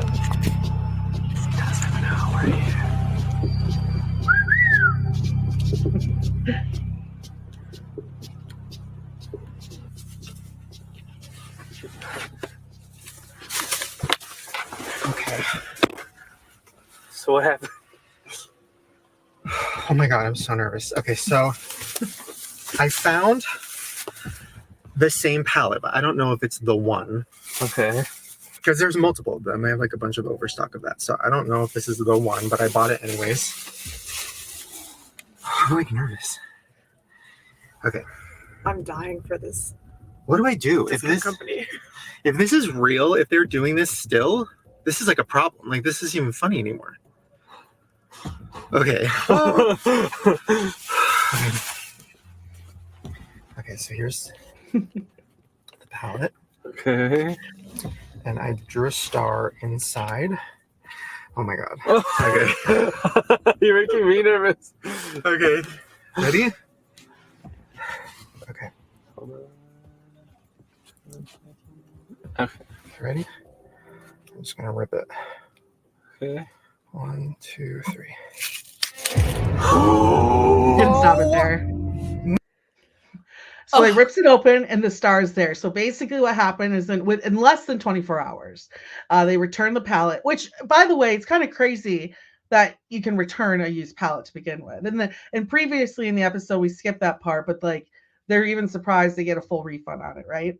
And then within a night, the next morning, afternoon, he goes and he purchases the same palette. And the last clip is kind of the big part because I think this wraps into just as a consumer, like how scary this stuff is. About the customers, about the health, about skin. They don't give a fuck. They're like, yeah, returns, put them all back. Put them all back. Put them back before you leave for your shift because we need to make more money. Who cares? Like, they need to be destroying this shit. And the fact that this happened in Colorado and 4 years ago it happened in California, Nevada, like literally 5 other places, like this is happening. This is wrong. This is so fucked. I'm like Googling right now, what's the actual procedure for returned makeup? You know, like what are they supposed to do? Yeah, like look up specifically this store, which now I guess we'll just say. Oh, we're saying it? I don't know. I don't think. I don't know. I mean, just don't buy makeup at places like this. If that's what they're going to do, you just bring awareness to know what you're getting into. I think it's fine if they're selling overstock makeup. If they're selling overstock from a company, that's fine. But if they're selling expired, which Jeffrey confirmed, if they're selling used, if they're letting you take it home, use it for prom, fucking bring it back, somebody else uses it, gets pink eye, like they should not be doing that. They should care. Literally COVID happened and they're still doing this. Yeah, that's insane. How is this still got it there? happening? I don't know. So that's it's crazy. It's funny. I went to TJ Maxx a little while back, and it's not the cleanest, especially in the makeup area, and it's and this is kind of where the return process in general. I think people don't understand how difficult like reverse logistics is, and exactly how I think brands themselves are still learning on the best way to do it. Clearly, here's a perfect example of how not to do it. And I will say, the reason that Shane is kind of nervous throughout these videos is he got sued by Little Caesars Chuck E. Cheese for kind of the same type of video. So that's why I avoid saying the name. But I actually went through and like, this is a problem, not just at TJ Maxx, but a lot of these kind of stores that take in dollar stores too, right? Like these stores that take all of the like leftover makeup and put it out there for resale. A lot of it sometimes is stolen. In a previous episode, he found like a bunch of stolen product, expired product. So especially for those out there looking at place, and he says it, I think about in the next minute of the video, it's like, for the price of it, just go to Target and get Elf. Like there's different ways to make sure you protect yourself from these terrible return processes. And this is, going back to reverse logistics, this is kind of my transition into exactly what I want to talk about in terms of the source to port, which is just returns in general. I mean, this is a huge, huge problem in our industry. Not just, of course, like the cleanliness of it, but because of how difficult it can be to, of course, like make sure that product that does come back on the shelf is clean and available to another. A lot of this stuff is just thrown away at the end of the day. Now, what we just watched is like, throw that shit away, clearly. 90%, I found some interesting stats. 90% of most consumers believe that when they do return something, that's not makeup, I'll say, is usually restocked, and that's actually false. But 25% of returns end up in a landfill. And that's, I think on average, like billions of pounds of goods every year.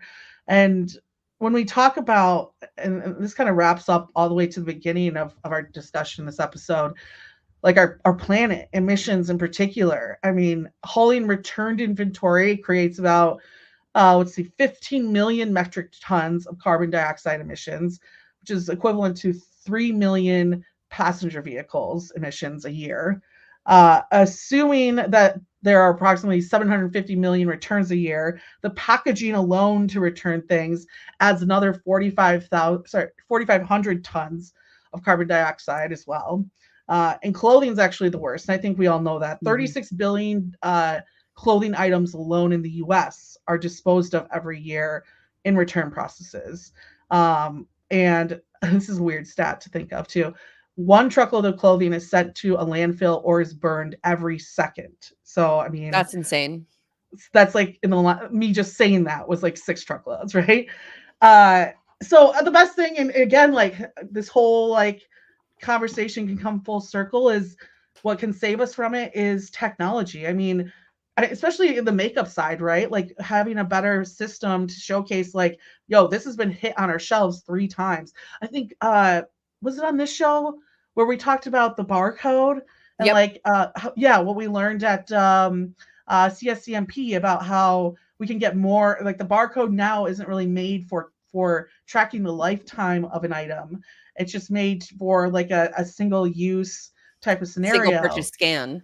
Where now it's more of a, an intelligent, you can see if it's been, a product callback or something like that. So there's more intelligence and marketing around what that QR code, or that was it. Yeah, it's essentially a QR code instead of a barcode that retailers are starting to use or will start to use. I think Pepsi is going to have it implemented across all of their products, which are a massive company.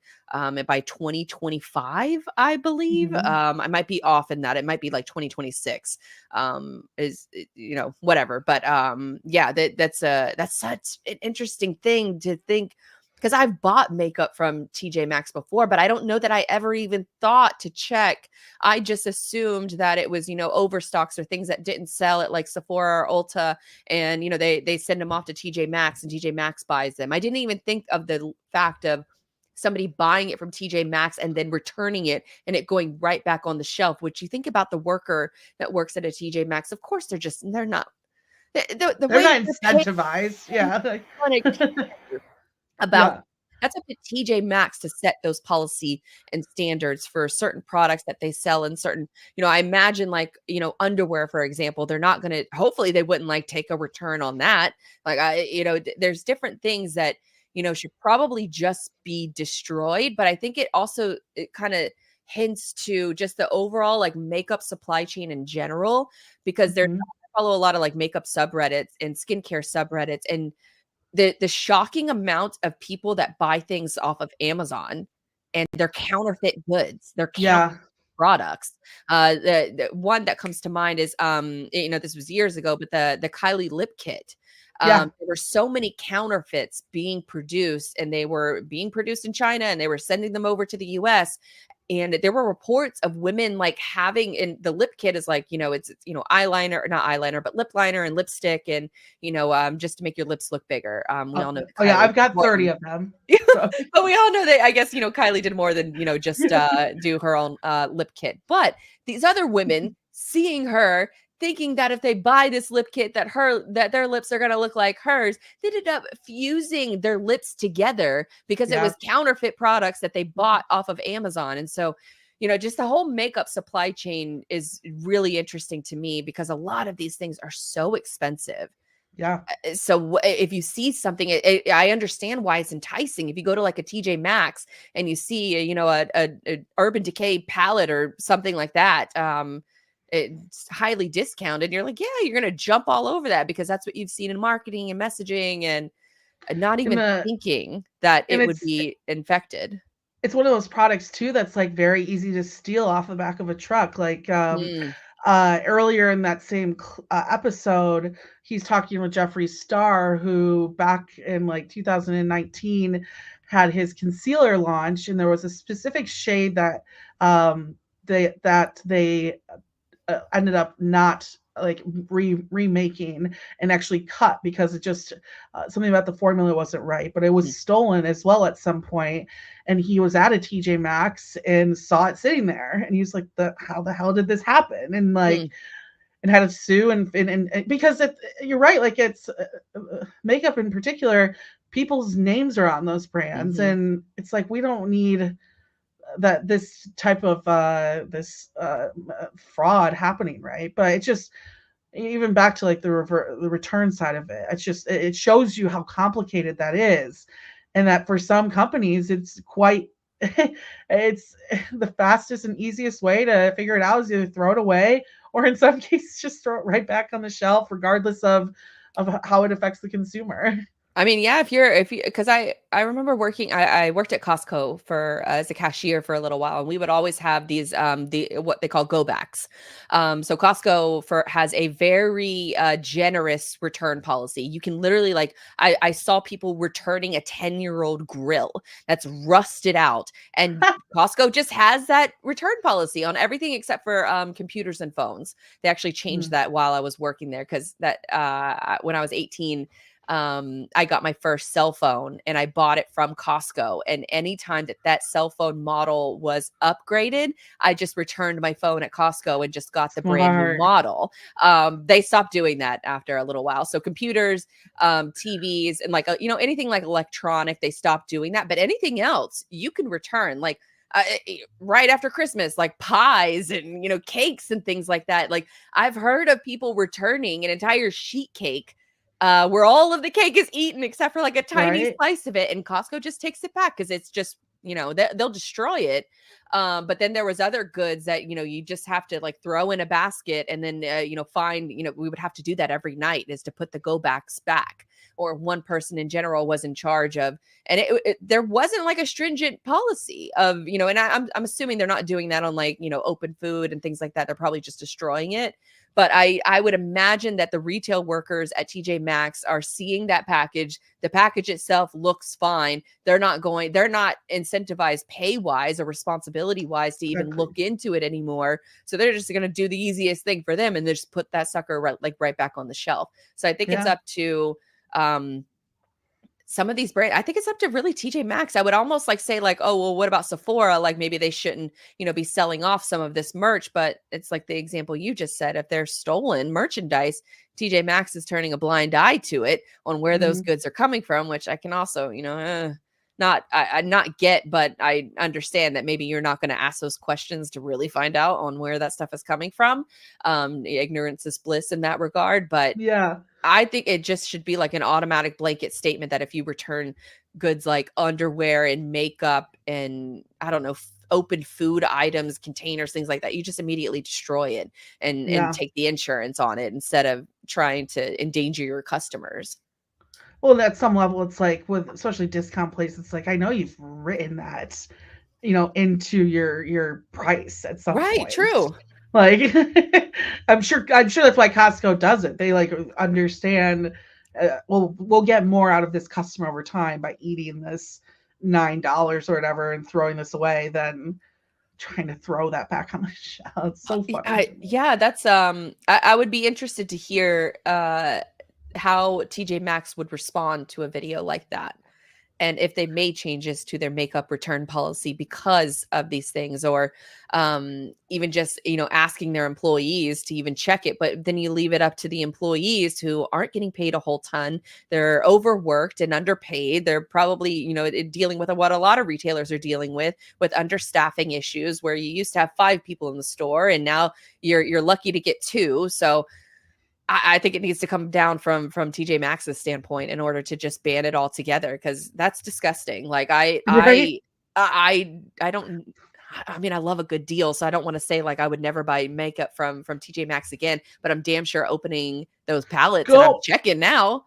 I watched that video and the next day I literally went to TJ Maxx. Like go to a TJ Maxx. You're gonna be like, fuck. I probably just question everything that I just said. Well, and for me, it's like, it's not even, if it's used, there's just so many broken pallets where I'm like, get this off the fucking shelf. Well, like, I do that. So my makeup palettes, what I've done in the past is I will, especially if they're broken, bronzer and foundation in particular. Like if I have like powder foundations and bronzers and blushes, I have no shame in like scraping it out. And I actually love doing this, and I know you probably shouldn't, but I scrape out, you know, like the outer edges of the makeup, like palette, that just aren't, it's not enough for a brush, but I will save those, especially bronzer. I'll save that.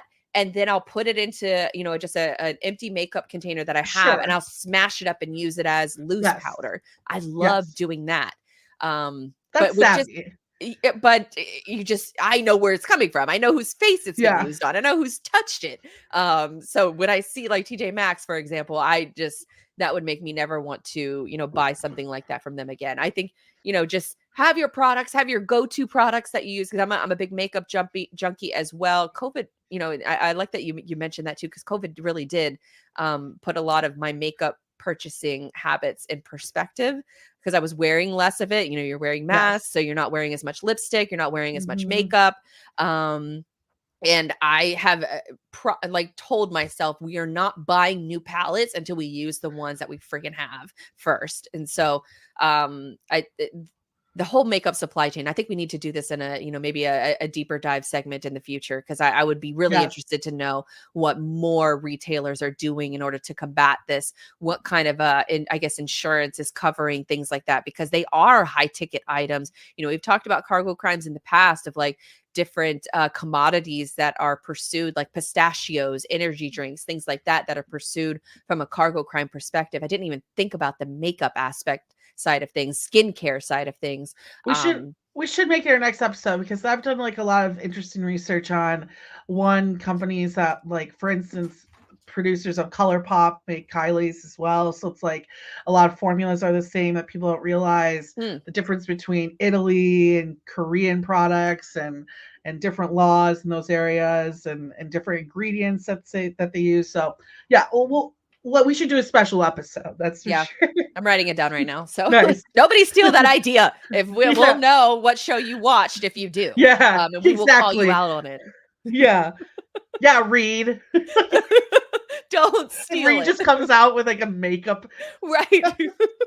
He's gonna do like a makeup Discord. PBJ FreightCaviar, just a whole makeup product. Motherfuckers.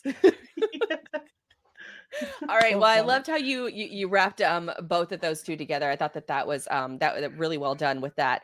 I'm going to take a slightly different approach with my logistics of source to porch story, because I do have to give the caveat of a few episodes back we talked about I don't even know how I even phrased it, but the container that went overboard and they lost all the duckies and their little ducky floaty friends. They taught us a lot about ocean currents. Basically, for folks, if you didn't listen to that episode, I'll briefly go over it. But basically, a container fell overboard at sea during rough waters. In that container was a bunch of rubber duckies and kind of they call it floaty friends, which is just different animals in the same shape as a rubber ducky. So they all spill out into the ocean. They teach us a bunch about ocean currents, things that we never knew, like these duckies are ending up in England and Australia. So it was, obviously it's a sad story that a lot of this pollution ends up in the ocean, but on the positive side of things, it did teach us a lot about that. And it led into a giant rabbit hole of, just containers lost at sea and things like that. And so I think my algorithm now on TikTok is absolutely geared towards that, because I get all those stories now. And I say all those stories, but I'm going to bring up this next one because it's the mystery of the Garfield cat phones. So I don't know if your cat is still around. So hopefully maybe she'll find this interesting. But let me pull I know this story. Oh, you do? Okay, good. Okay. We'll hold it and let me play the background of it. Hold on, let's do a full screen so y'all aren't seeing what my TikTok algorithm is showcasing here. So all right, I think I got it. And so good. Stitch this with a fact so ridiculous you didn't believe it until you looked it up yourself. Someone told me this story years ago, and I always thought it was a joke until a couple weeks ago when I saw a TikTok about it. So I had to look it up, and it's real. So essentially, since the 1980s in the Brittany region of France, collectible Garfield phones have been washing up on shore, and nobody knew why. For 35 years, these creepy Garfield phones were just washing up on the beach by the dozens. Then finally, a farmer who lived in the area discovered a container ship that had been hit by a storm and washed up inside of a sea cave. He said the cave was nearby, but you had to know the area really well to find it, so no one had discovered this shipwreck. And in the shipwreck, they found an open container that was full of Garfield phone stock and was slowly seeping out to sea and washing up on shore. Is it useful information? No, but it's hilarious. So funny. I love that, because for 35 years, these people had no idea of what where these Garfield phones were coming from. And so I was reading through the comments. There were a bunch of other people that, of course, listed that were talking about the ducky story, which we've already talked about. But then there were these other people that were talking about, there's another story of back in 2015. Let me switch to this tab. So back in 2015, container went overboard during rough seas, and Cafe Bustelo, the coffee brand, one of the containers went overseas. I love that coffee. It's so good and it's so cheap. Well, on a Florida beach, or a Florida beach, is thousands of tins of Cafe Bustelo is washing up on the beach. And so it was just this massive thing that beach goers, they could go and they could essentially fill up an entire trash can or trash bag of these still sealed. I guess kind of tying back to the makeup story, how do you know if it's been contaminated or not? But if you have ever had a Cafe Bustelo, you know that if you take the yellow lid off, they have that metal tin that is, that you can rip off and then start using the coffee. And so there's literally, if you're watching it right now, or if you're just listening to it, there's a man just like on the beach with a garbage bag and he's filling it up with Cafe Bustelo tins. So that was one that I thought was really interesting and that I did not know about. There was another one which I'm going to I'm probably going to see this on a future What the Truck episode, because this one is when a container went overboard and millions of Lego pieces were lost at sea 25 years ago. Those pieces are still washing up on the English coast. So the backstory on this is on February 13th, 1997, a stormy weather caused Tokyo Express container ship to tilt more than 45 degrees, causing 62 containers to go overboard. One of these containers carried 4.8 million pieces of Lego, and more than 23 years later, Lego bricks are still washing up on Cornish coastlines in southwest England. And goes on to say that according to Delia Webb of the Cornish Plastic Pollution Coalition, that's a alliteration hell. But volunteer beach cleaners are regularly finding Legos to this day, which is a sobering reminder of the enduring nature of plastics in our environment. But basically, 23 years ago, a container goes overboard and people are still finding these things on the beach. So coffee, we have Garfield phones, we have rubber duckies and Lego pieces now that have all been reported over on TikTok, which I think is just fascinating that, there's random people that are finding these things on the beaches and have no idea like how global supply chain works. But maybe, oh my God, I forgot to mention. Nike has a container too. It's like in the 90s, there's like a container of Nike shoes that like fell off and they were like special edition or something too. Yeah. Well, there was so crazy. If folks remember from the rubber ducky story, both of us were finding the book. So there was a couple different books that were created based on that story that taught us about the ocean currents. But with Lego, the Lego story in particular as well, there was also a book that was created it's called Adrift, The Curious Tale of the Lego Lost at Sea.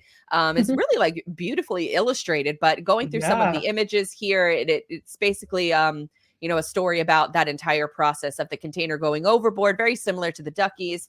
But that one of the pages that really stood out is, if you're watching, it's a bunch of different stats of all of the different Lego pieces that were found. And these aren't like typical Lego pieces. They're made for Lego, but there's like sets of flowers. There's 97,000 scuba tanks. There was also dragons as well, like 54,000 pieces of seagrass. So it's not like the traditional, I guess, Lego bricks, but all of the different accessories that go along with Lego that was in this particular shipment. So I think it's just interesting that now there are books being written about these different containers going overboard. I think that marks 2 books now, or maybe 3 books total, that talks about, people just finding these things on the beaches and, collecting them or, trying to do away with them as far as like, pollution is concerned. But I thought that was another interesting addition to the random objects that are being found on our beaches. No, I love that stuff. And it's, I knew about the Garfield clocks or the phones, and I loved Garfield growing up. So I was like, oh, I wish, clearly they won't work, but it'd be cool to just like find one. Right? Yeah, exactly. Especially if you knew where like the container ended up. Like I would imagine you could probably find one that's still intact. Exactly. For the most part, the ones probably on the beach look a little banged up, of course. But if you found that container ship, I'm sure a lot of those phones are worth a pretty penny now, is what I would assume. So yeah, it's like going down to Venice Beach and finding shark teeth with difference.